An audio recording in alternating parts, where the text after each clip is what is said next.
A wannan bidiyon zan nuna muku yadda za ku magance matsalan PiCoreTeam review in progress. Idan ka yi KYC ɗin Pi network da run ID card, misali NIN slip ko voters card, ko katin da Pi network ba sa karɓa, hakan ya sa suka barka a pending, ba su accepting ɗinka ba, ba su kuma rejecting ɗinka don ka sake yi ba. To ga hanya mafi sauƙi da za ka bi ka magance wannan matsalan. So da farko za ka zo inda aka rubuta aka yi zane guda ukun nan. So bayan ka shiga sai ka zo nan inda aka rubuta Pi browser, sai ka shiga Pi browser, za ka ga sai ka zo inda aka rubuta sign in to Pi browser sai ka danna. So bayan ya buɗe maka sai ka zo nan inda wurin search ɗin nan, sai ka share waɗannan abubuwan da ka gani, ka share gaba ɗaya. Sai ka rubuta exactly abin da ka ga zan rubuta a wannan wurin.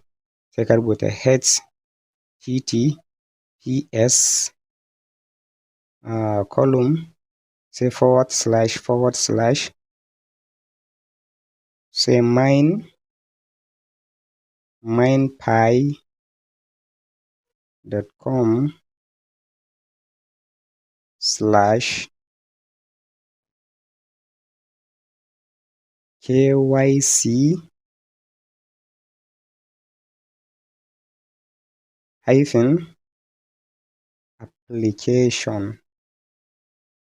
application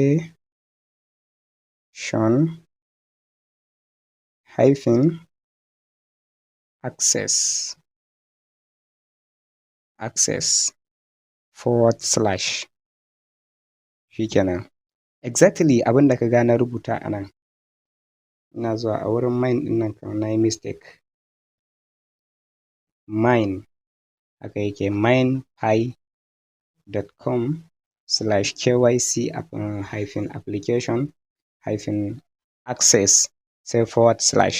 Kawai abin da za ka rubuta kenan, sai ka danna go, sai ka satin.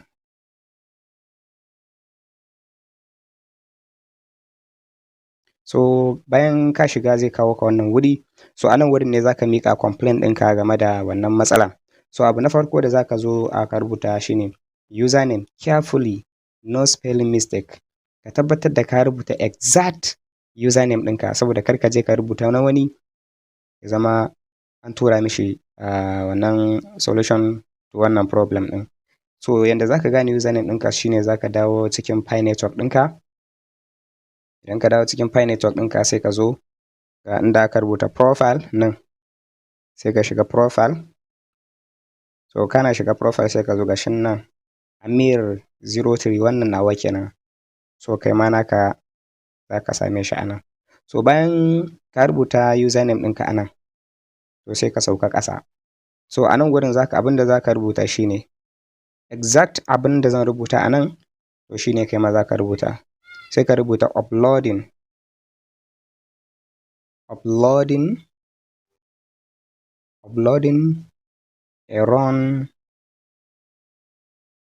run document.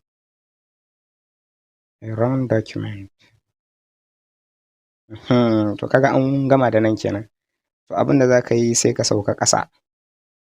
To ga wani wuri. So abin da za ka rubuta a nan shine sai ka ce because the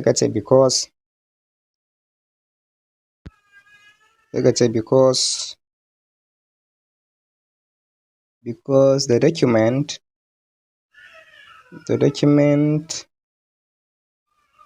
I uploaded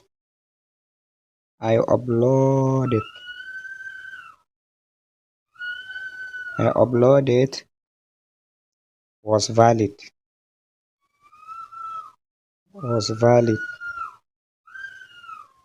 but I was unaware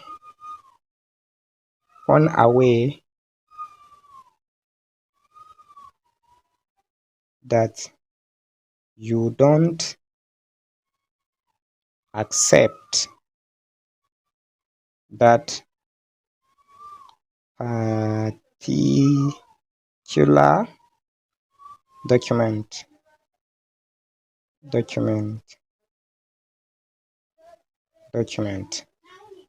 Wannan shi kenan abin da za ka yi kenan. To a ƙasa sai ka zo ka rubuta, sai ka zo ka sa yauwa, to sai ka zo ka danna wannan na biyun, I am able to start an application but I have other KYC issues. So kana danna wannan kawai sai ka danna submit. To shikenan insha Allah within 24 hours zaka ga sun tura maka slot don ka sake yin KYC da valid applications. Sannan kuma wurin sa username ɗin kar ka manta ka sa har da wannan at ɗin. Misali at Musa idan username ɗinka haka ne to haka za ka sa. To Allah ya sa mu dace. Kada ku manta ku liking sannan kuma ku sharing don sauran 'yan uwa su amfana.